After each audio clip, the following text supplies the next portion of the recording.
Gaano po kaya kalaki ang chance na makaranas tayo ng mga pag-ulan o pagkidlat, pagkulog sa ating mga areas sa mga susunod na mga oras? Tara't alamin natin yan sa Project NOAA ng DOST.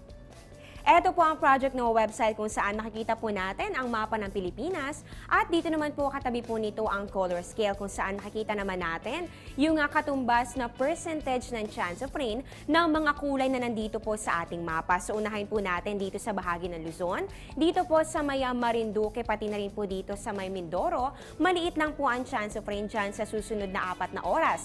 Yan po iaabot lamang ng 10 to 20%.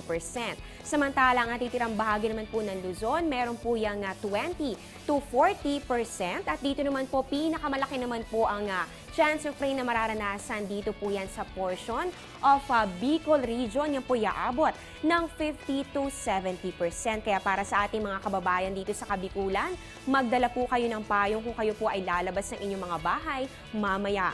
At eto naman po, pumunta naman po tayo dito sa Visayas. Halos buong Visayas naman po ay meron 20 to 30%.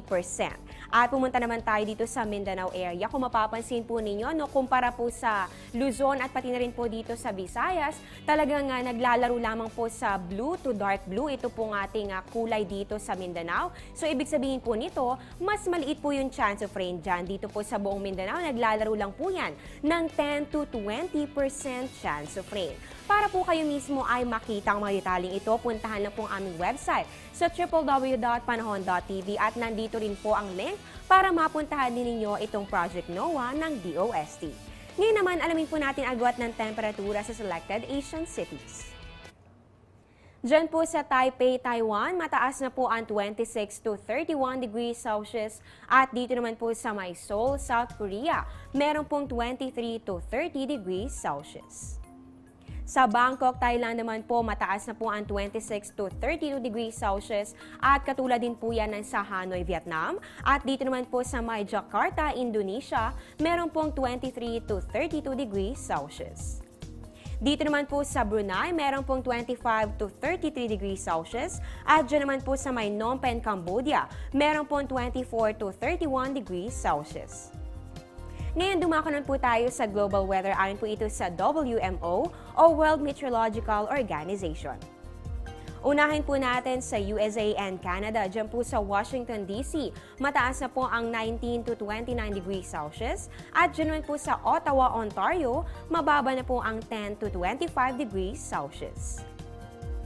Sa Europe naman po tayo, dyan po sa Madrid, Spain, meron pong 22 to 38 degrees Celsius. At dyan naman po sa may Berlin, Germany, meron pong 18 to 27 degrees Celsius. Sa Asia and Middle East naman po tayo, naku, napakainit pa rin po ng temperatura.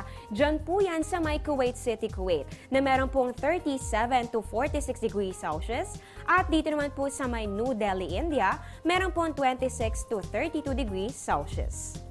Panghuli na lang po natin sa may Australia and New Zealand. Diyan po sa Melbourne, meron pong 5 to 16 degrees Celsius at sa Auckland, meron pong 9 to 13 degrees Celsius.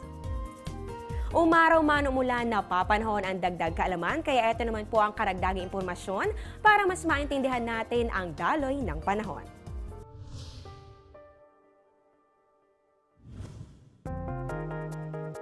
Tuwing masama ang panahon, madalas nating naririnig ang mga katagang cold front at tail end of a cold front.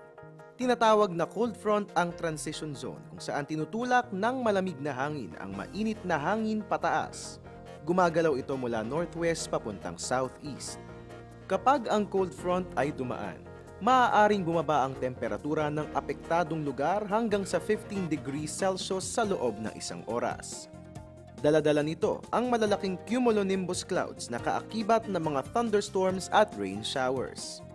Ang tail end of a cold front naman ay ang dulong bahagi ng frontal boundaries ng dalawang air mass at makikita sa mid-latitudes.